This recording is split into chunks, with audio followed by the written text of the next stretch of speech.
Right, so we have got this 1.6 EcoBoost Ford S-Max in with us.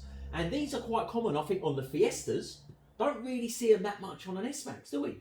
This is the only 1.6 EcoBoost we've actually... Yeah, I haven't worked on one for a very long time. So. Yeah, so this vehicle was recovered into us. We then got it into the workshop, went to crank it, and the fuel was literally pouring out the bottom of this car. It stunk, didn't it? Yeah, like, we were literally like, we have got a fuel leak, a split hose. But Dan, we were looking everywhere for this split hose, and we couldn't see it. Could not find it, and there was a reason for that. Because the fuel was leaking out between the exhaust manifold and the turbo gasket. And I've not seen that. And it's behind a heat shield. So you can't, until I took the heat shield off, you couldn't see where it's coming from. Bizarre. I've never seen that. No, never seen that before. Dan then quickly pulled the injectors out to see what was going on. And then when we took the spark plugs out, using the ThinkCar Endoscope, you could quickly see that cylinder 2 was absolutely full to the brim of fuel, Dan. It's amazing, isn't it? It's a big full to the brim. I don't know how this engine is still alive. Yeah. It's bizarre, isn't it? It's absolutely bizarre. But that makes sense why it's going out of the exhaust valves, isn't it? And then into the exhaust. So quickly, with the endoscope, down into cylinder 2 once we had drained it out, and you could see that the valves were still... I don't know. I do not know how them valves were not burnt out. I don't know how that piston didn't have a hole in it. I checked between two and three cylinders, and they're absolutely fine. It looks like there's no problem at all. Absolutely crazy. So what we're going to do, Dan, in fact, I'll get you to explain to the people at home what we're going to do. And I will say this. Do not do this at home. I was just about to say the same. Do not do this under any circumstances because we are trained professionals. So we do not want fuel going everywhere, but in the interest of education and showing you what is going on here, we are going to crank the car and we are going to show you what the injectors are doing. So don't try this at home. I'm not going to show you exactly what we've done then. Just no. Don't want to teach so right, so it's all hooked up, ready to go. Yeah. So I'm going to crank it, and you just look at those injectors in there. Right, we're going to be. I feel a bit scared, Dan. Are you ready? Hang on. Let me get a better look for the people at home. So that is the injectors down there, isn't it? So you can see the 4 injectors hanging off the fuel route. Right, Dan. You ready? I am nervous but ready. Maybe I'll flick it over. There you go. It's already going. It's pouring out. Okay, I won't even crank Cylinder 2 with not even a crank. Look at that, people. Look at that. That is why cylinder 2 is absolutely full of fuel, Dan, isn't it? That's crazy. I've never seen it. That's just ignition on. Well, okay. So this customer was putting his ignition on and it was clearly flooding cylinder 2 to the point... In fact, how did that not hydrolock? Exactly. It doesn't make sense to me. How did that not hydrolock? So, plan is now, Dan, we can see... But this is the thing, guys.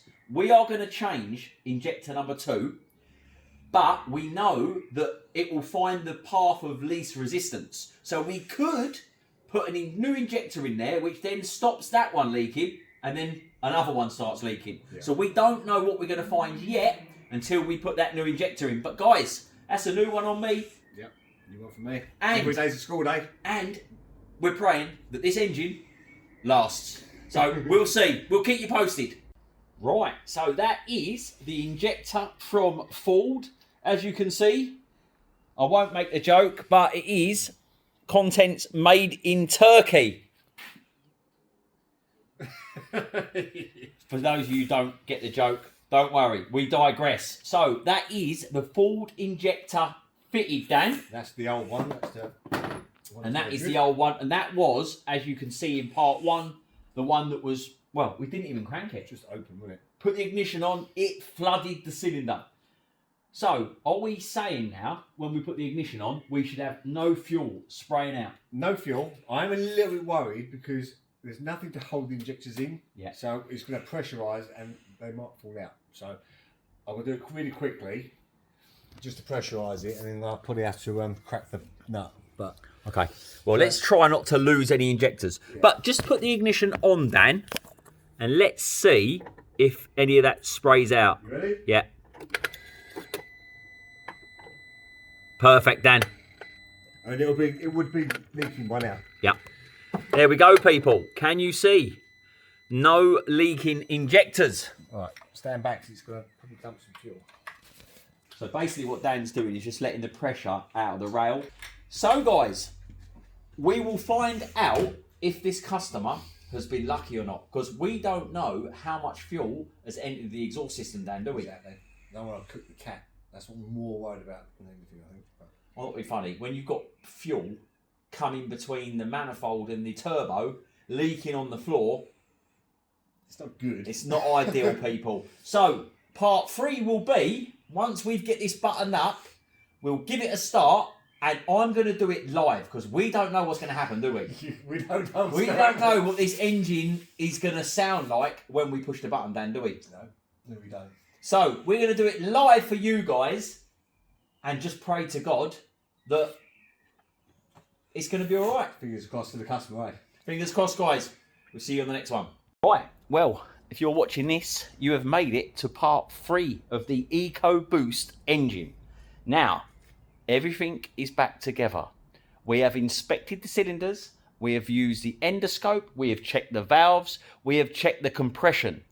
But that doesn't mean that everything will be fantastic when it finally starts up, because we do not know how much fuel has been pumped into the cat, the exhaust system. There has been fuel everywhere.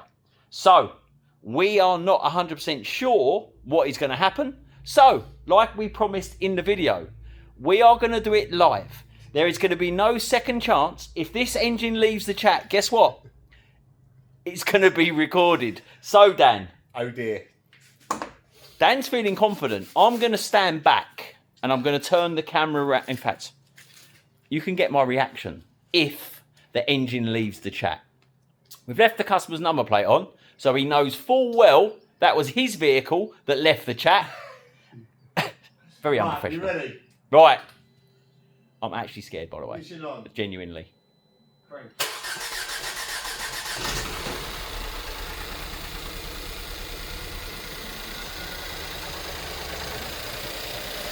Sounds like an EcoBoost sewing machine.